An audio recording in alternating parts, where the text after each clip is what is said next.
Fort Drum is wrapping up an intense deployment in the Middle East. I'm Isabella Colello, and coming up, more from Fort Drum leadership on how their soldiers fought off hundreds of attacks. Coming up, you'll meet Newt and his team at St. Lawrence University.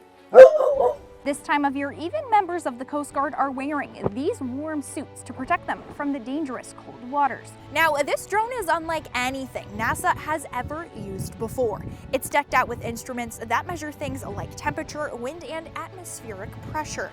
Snow is really the last thing anyone needs right now, as power crews are still working to get the lights on and people are just trying to clean up the mess that was left behind in all this destruction. At this time, the alleged murderer is in custody without bail. A preliminary hearing into the murder of John Barr is scheduled for next Tuesday, May 28th in Governor Town Court. First, a pristine ecosystem, and now a quiet residential area. Border Patrol is looking at a new site for its proposed facility, guiding students to careers on the ground and in the air, while also helping with Army recruitment.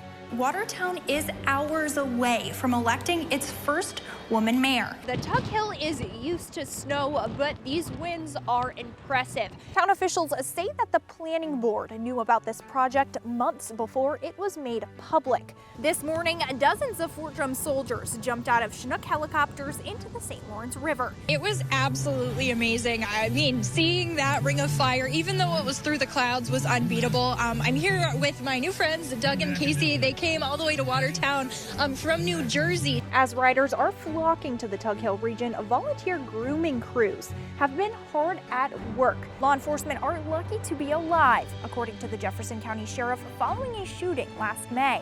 And it's going to be a while until this problem is fixed. We likely won't see these back on the shelves until February. Now, it's all hands on deck to make sure everyone in the city has clean water. A lake effect snow warning will also remain active in the area until Thursday evening. So if you do have to go out, use extreme caution. Reporting from Public Square in Watertown, I'm Isabella Colello. This was the second main group of soldiers to return home from the 9-month deployment in the Middle East. The remaining soldiers will return to the North Country in the coming weeks. Reporting from Fort Drum, I'm Isabella Colello.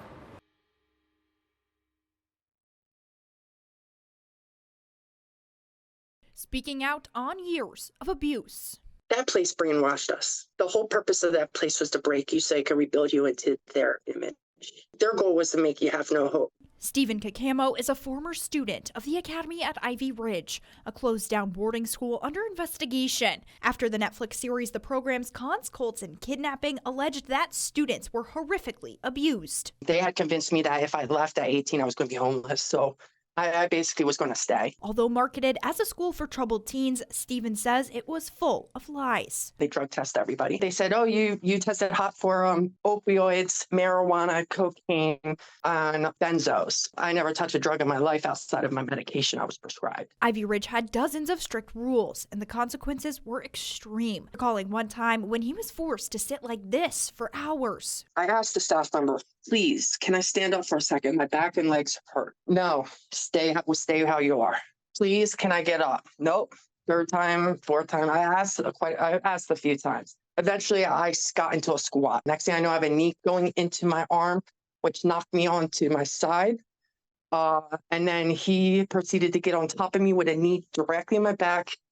And I think there was 2 of them. Many of these so-called restraints were documented in intervention reports. Stephen also received a worksheet removal for basically being annoying. I was slammed to the ground because I annoyed the staff member. Stephen now hopes his story can help put an end to schools like Ivy Ridge and get justice. I want to be heard. I've never talked. In 20 years, I never talked. I had no voice in that program, and they have no voice right now. But we can be that voice. We can be that change. We can be the helping hand that saves these kids. Reporting from Ogdensburg, I'm Isabella Colello.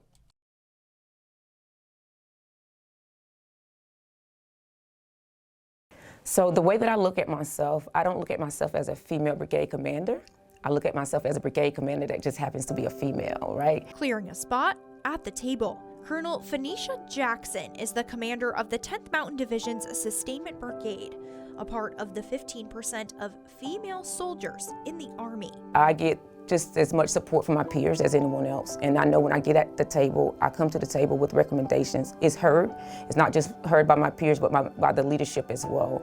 So it feels good because when I do bring a different perspective, especially if it's really related to something women-related, female-related, it's like a light bulb comes on because no one has thought of that. But it wasn't always this way. When I first came into the Army and I was a company commander, the Army wasn't really lenient with women and childbirth and being parents. You really had to make some hard decisions to either get out or stay.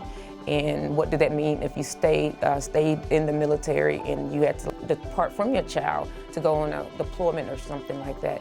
They suffer in silence, and a lot of leaders can't relate to them because, again, 85% of the population consists of male soldiers and only 15% consist of female. Just some of the many challenges female soldiers face. But for Colonel Jackson, she overcame many battles.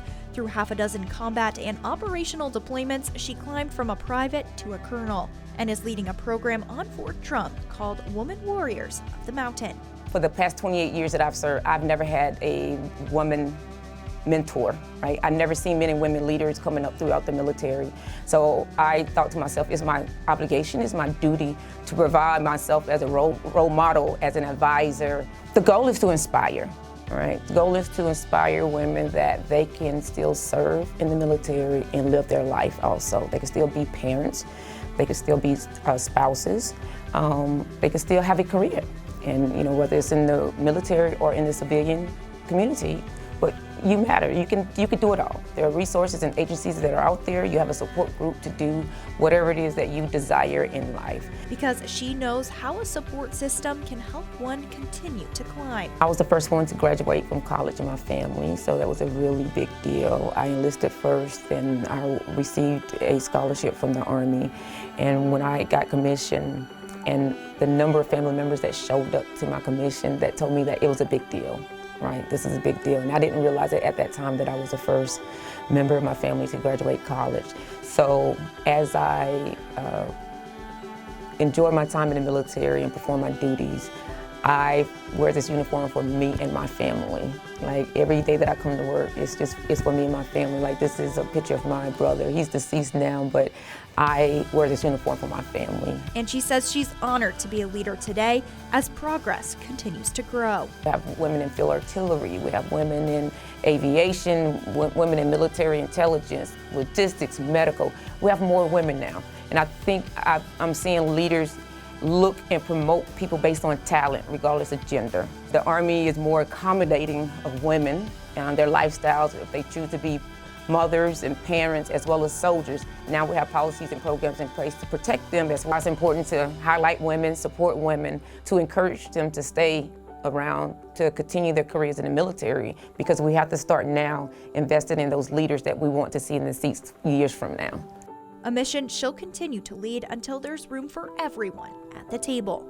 I just want to make sure that everyone gets a fair shake, everyone gets a fair opportunity, and what they decide to do with those opportunities is up to them. But that's my job to ensure that regardless of gender, regardless of race, ethnicity, everyone gets an opportunity. At the end of the day, when I go home, it makes me proud to say that's why I've served. That's why I continue to do this after 28 years of service, because I want to be a shoulder for them to stand on.